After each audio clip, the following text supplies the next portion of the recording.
मिलने के लिए बुलाया था ना, तो अब तुम जगह दो। तुम्हें क्या लगता है मैं तुम्हें फिर से अपने कमरे में आने दूंगी? तो और मैं कहाँ जाऊंगा? मुझे नहीं पता। अनन्या ने दरवाजा बंद किया और दूसरी तरफ से चिल्लाते हुए बोली, नौकरों की जगह मालिकों के कमरों में नहीं, घर के स्टोर रूम में होती है। यह सुनते ही अभिनव को बुरा लगा, पर वो कर भी क्या सकता था। उसने बस बंद दरवाजे को देखा और हताशा से अपना सिर हिलाने लगा। उसे पता था कि उसे बाकी कमरों में भी कोई जगह नहीं मिलने वाली है, इसलिए जहां इस घर के नौकर सोया करते थे, अभिनव वहां चला गया। वहां उसे किस्मत से एक बिस्तर खाली मिला और अभिनव उस पर जाकर सो गया। अभिनव को कब नींद लगी और कब सुबह हो गई उसे पता ही नहीं चला। वो जल्द से जल्द तैयार हुआ और एके प्राइवेट लिमिटेड पहुंच गया। जैसे ही वो कैब से बाहर निकला तो सबसे पहले उसकी नजर सनी पर पड़ी। सनी ने भी उसे देखा और चालाकी से मुस्कुराते हुए बोला, आहा, देखो जरा कौन आया है, सिक्योरिटी। वो अभिनव को अंदर नहीं आने देना चाहता था। सनी की एक आवाज पर सिक्योरिटी वाले वहां आकर खड़े हो गए। वो अकरम को फोन मिलाने वाला था, पर इससे पहले कि वो अकरम को फोन मिला पाता, इतने में एक सुंदर सी लड़की काली स्कर्ट और सफेद शर्ट में उसकी तरफ चली आ रही थी। उसने आते ही सिक्योरिटी वालों से कहा, तुम लोग जा सकते हो, ये मेरे साथ है। इतना कहकर उसने अभिनव की तरफ देखा। ये देख सनी के होश उड़ गए। उस दिन पार्टी में और अब यहाँ भी अभिनव ने सनी को गलत साबित कर दिया था। इससे पहले कि वो कुछ कह पाता, अकरम की सेक्रेटरी जेनी ने उसे शांत रहने का इशारा कर दिया था। अभिनव को सनी के चेहरे पर छाया मातम देखकर काफी खुशी हो रही थी। वो मुस्कुराया और जेनी के साथ निकल गया। आपको अकरम ने बताया कि मैं यहाँ क्यों आया हूँ? ये सुनते ही जेनी के कान खड़े हो गए।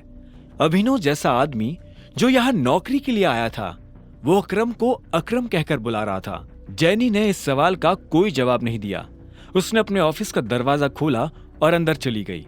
अभिनव भी उसके पीछे पीछे अंदर आया और बोला, तुमने मेरे सवाल का जवाब नहीं दिया। सॉरी, जेनी ने कहा। जेनी ने जिस तरह से सॉरी कहा, अभिनव को समझ आ गया था कि वो उसे पसंद नहीं करती थी। जेनी ने इतने में अपनी टेबल पर रखा एक पेपर उठाया और अभिनव की तरफ बढ़ा दिया। अभिनव ने पेपर लिया और उसे पढ़ने लगा। उस पेपर पर उन नौकरियों के नाम लिखे थे जो अभिनव कर सकता था। उसने लिस्ट पर अपना ध्यान लगाया और देखा कि उसमें कुछ नौकरियों के ऊपर स्टार बना हुआ था। उसने जेनी को देखा और बोला, ये यहाँ स्टार क्यों बना? ये स्टार इसलिए बना है क्योंकि इन पोजीशंस पर हमारे पास ऑलरेडी कोई ना कोई काम कर रहा है और हम इन पर नई भर्ती नहीं ले रहे हैं। तुम चाय लेना पसंद करोगे या कॉफी? मैं मैनेजर बनना पसंद करूंगा। अभिनव ने भी उसके सवाल का जवाब ना देते हुए कहा। ऐसे में जेनी बोली, लेकिन मैनेजर की पोजीशन पर पहले से स्टार बना हुआ है। आप पता है मुझे। तो जिस पोजीशन पर पहले से कोई बैठा हुआ है उस पर तुम कैसे बैठ सकते हो? तुम क्या उस एम्प्लॉय को कंपनी से बाहर करवाना चाहते हो?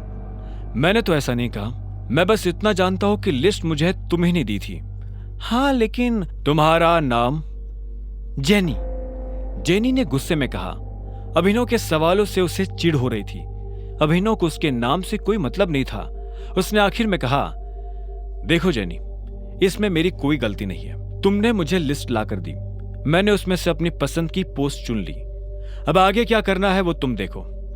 ठीक है मिस्टर अभिनव, तो अब मुझे तुम्हारे बारे में कुछ जानकारियों की जरूरत पड़ने वाली है और तुम्हारा ऑफिस कल से शुरू हो जाएगा, जेनी ने कहा।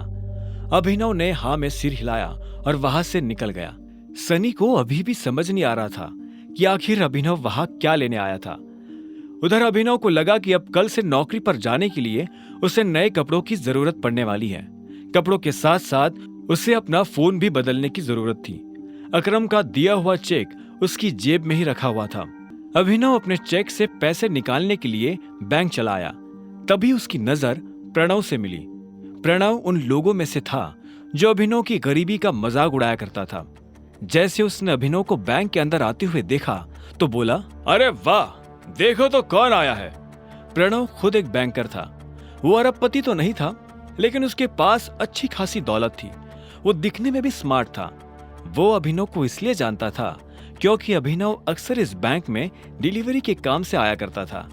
हालांकि वो दिखने में अभिनव के आगे कुछ नहीं लगता था, लेकिन उसमें और अभिनव में एक ही फर्क था, गरीबी का। हेलो, मुझे थोड़े पैसे निकालने हैं, अभिनव ने कहा और प्रणव को चेक दिखाने लगा। प्रणव ने बिना चेक देखे कहा, चेक से? तुम्हें पता है ना, चेक से सिर्फ बड़ी रकम ही निकाली जा सकती है।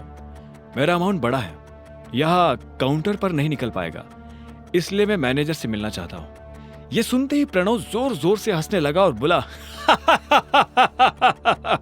तुम्हें उसकी जरूरत नहीं पड़ेगी, मुझे अपना चेक दिखाओ। अभिनव ने गुस्से में प्रणव को अपना चेक दिखा दिया। प्रणव ने बिना देखे अभिनव और बाकी लोगों की आंखों के सामने चेक फाड़ दिया।